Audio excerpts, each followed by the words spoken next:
When I came to my parents and told them that I was trans-identified, it was just calamitous.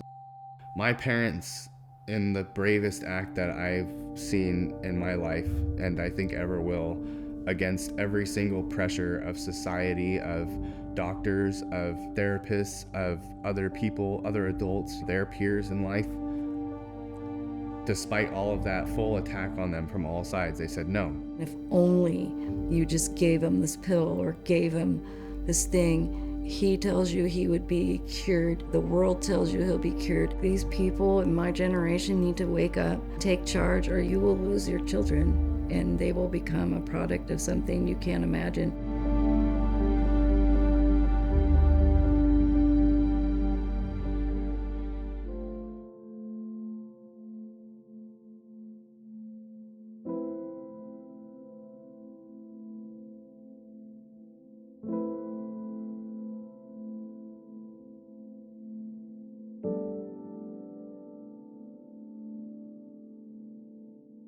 I didn't feel like I fit in. I was not as sporty as my brothers. I was uncomfortable with a lot of the things about myself, and I didn't know how to deal with it. Around 10 years old, when I started getting into the internet, where adults talk to children and children talk to adults completely unsupervised about whatever. Some of them were a lot older than me. A lot of them were engaged in either being homosexuals or being trans-identified or being non-binary identified or all kinds of things like that. Talking about sex, talking about pornography. There was very little filter in terms of what they spoke about around me. They essentially began grooming me around ages 10 and 11. And around age 13, as they put it, I came out to my parents and I told them I was trans-identified and that I thought I was a woman. He didn't speak to us, he wrote it on a sticky note. From what I've read, most kids that do this do it in writing.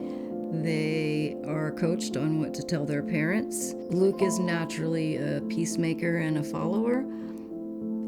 Was easily influenced as a kid. My gut reaction was something's terribly wrong. All I kept thinking is somebody's hurting my kid. My mental well-being, it very quickly started going to really perilous and dark places. Overnight almost. I mean, overnight my family dynamic changed in such a way that I started having problems with just all kinds of self-harm and things like that. No parents are equipped for this kind of hurricane assault on their child's brain.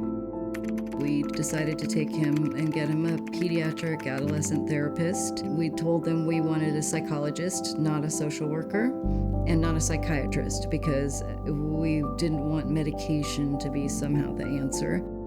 Now, the psychologist encouraged us to sign a limited confidentiality waiver, saying that, well, he may not be open if he knows we're going to be told everything, etc. So honestly, they divide you quickly from the child. I don't feel that root causes were asked at all. I felt that my son's health was being placed in their hands, and I was told that my 13-year-old child could make far better decisions for themselves than the adult who cared about them in his life, and it was pretty gobsmacking. The affirmation from other adults is so harmful because it's not just being nice. It's affirming a worldview that cannot by its definition be true. The only people who asked what might have been causing these feelings were my parents. All of the institutional figureheads were just full steam ahead, right? They had their cure already, laid out, so they weren't interested in alternatives or otherwise.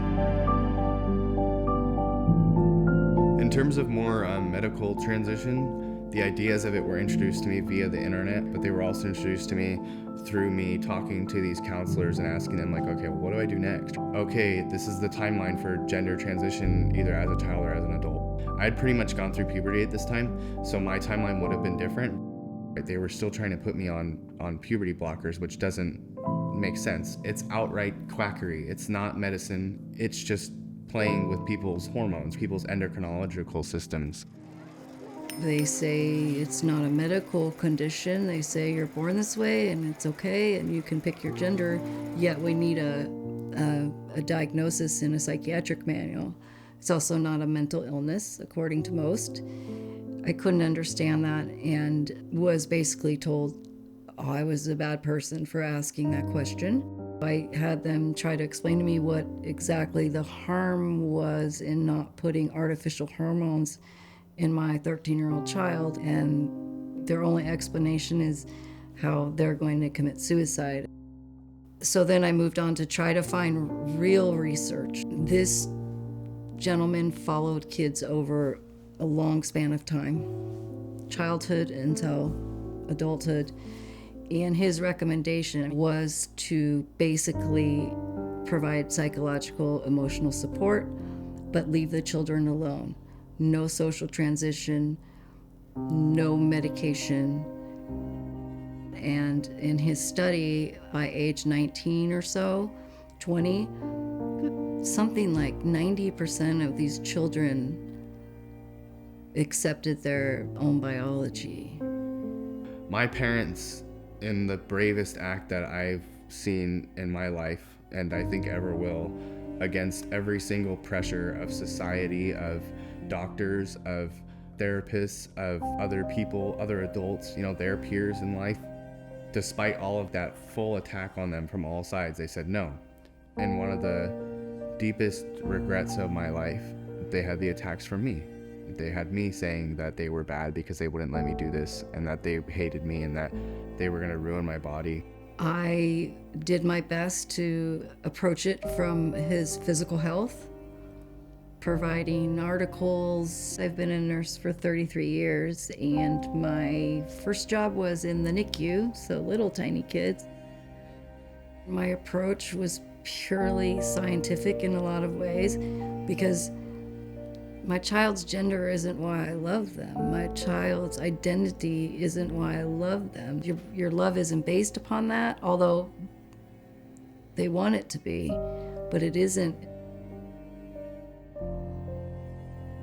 At 18, I started going to places like Planned Parenthood and Kaiser and getting prescriptions for these things. Throughout my adult life, I would kind of have inconsistent runs of going on hormones. Your skin changes. It's unnaturally smooth on a male, right? It looks kind of strange. And then you get fat redistribution. Your bone structure is still the same.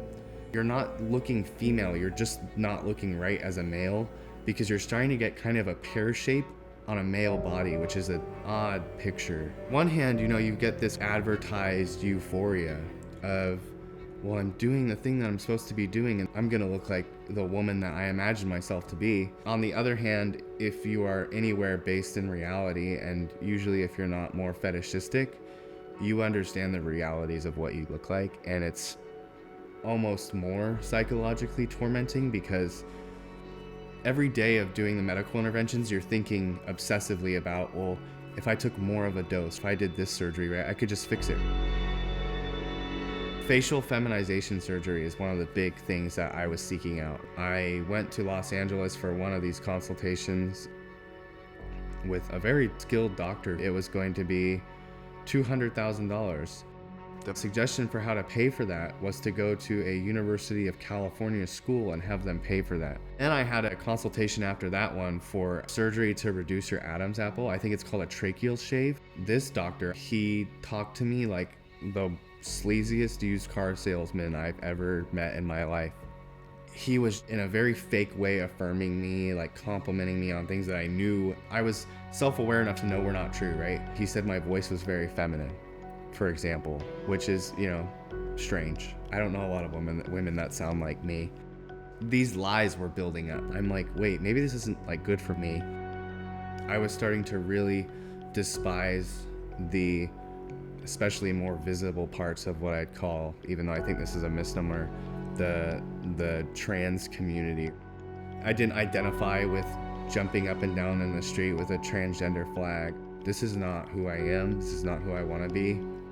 I started watching things like Jordan Peterson talking about WPATH documents, and I started watching things regarding what transgenderism was doing to children. It was really starting to hit me like, wait, I am this. I am part of this. I can say I'm not, but I am. Even though I had cleaned my life up at this point in a lot of other ways, didn't drink anymore, didn't use any substances whatsoever, I still had this element. It was tearing my life down just like the other things were. I knew I wasn't a woman. I didn't know why I wanted to be this way. I went to an event with Miss Kaylee Cole was speaking, and I got to meet her and some of her people who are very nice, and she's very nice. And they started helping me talk about this and like really think about talking about this. After a few days of thinking this over, I had a job interview, and I went and I cut all my hair off, which is a big deal to me at the time. Like, my hair was kind of my idol of who I was. It was the only like security I had in myself. I went to my interview and I said, my name's Luke, and that was it. And I've never for 1 second looked back since then. When Luke decided to share with his family that he was going to or considering detransitioning, I think I was one of the last people to know. Shortly prior to this, we had quite a heated argument. I was being asked to apologize for denying him puberty blockers specifically, and how I made his life so much worse because I denied that, and I refused to apologize and said, I've made plenty of mistakes as a parent. I'm sure I'll make more, but I don't regret that, and I don't believe it was a mistake, and I'm sorry that you feel that way. I'm sorry that you feel hurt by it, but I will not apologize. I want to say I was shocked, but I wasn't, because there was this thing inside me that's like, this child is not at peace, and it's not easy every day.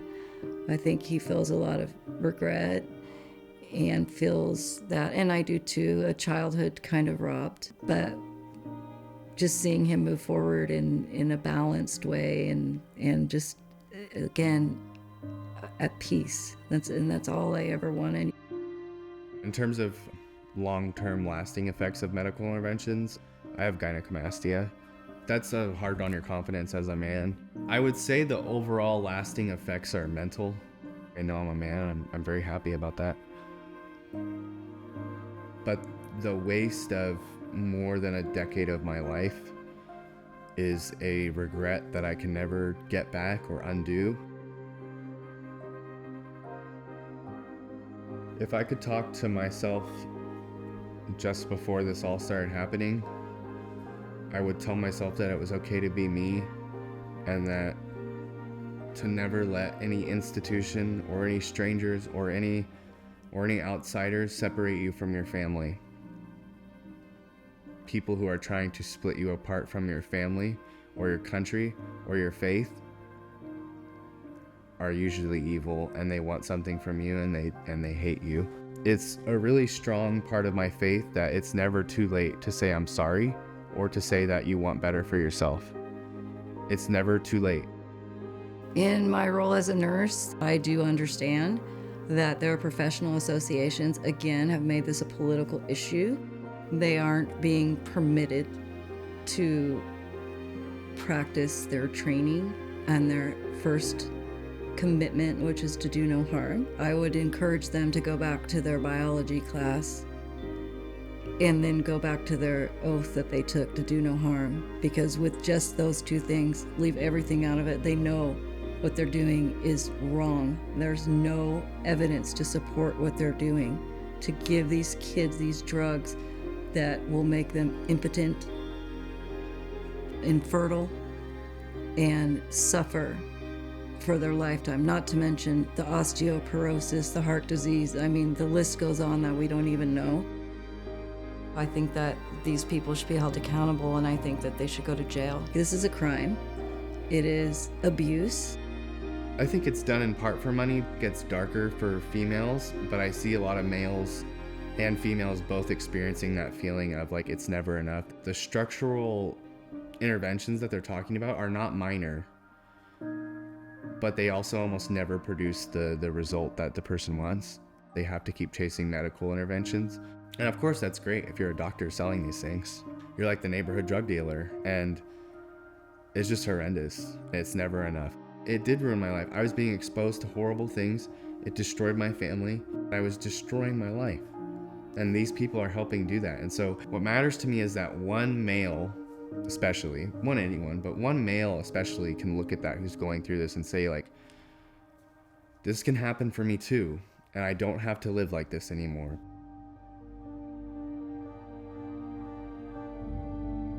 My relationship with my family today could not be more different than it was not that long ago. Any problems we have now are minuscule compared to the just really dark, abyssal places that we would go before. Some parents feel shame. Some parents think that they can't talk about it at work because it's prohibited, basically. Go online and you'll find out if you say anything, you will be beaten down. But the hard things are what counts. Love is saying no when you're talking about doing what's healthy for those you love. All I want is to help another parent, because I know, it just feels like you're being choked and you're helpless. And you're told everything you're doing is causing this, and if only you just gave him this pill or gave him this thing, he tells you he would be cured. And not only that, you'll be the hero for providing the care, but I can promise you that you become part of the problem if you stay silent or if you acquiesce, because it is not the answer, and you're really not alone. Stop acting like it's someone else's problem. Take charge, or you will lose your children, and they will become a product of something you can't imagine.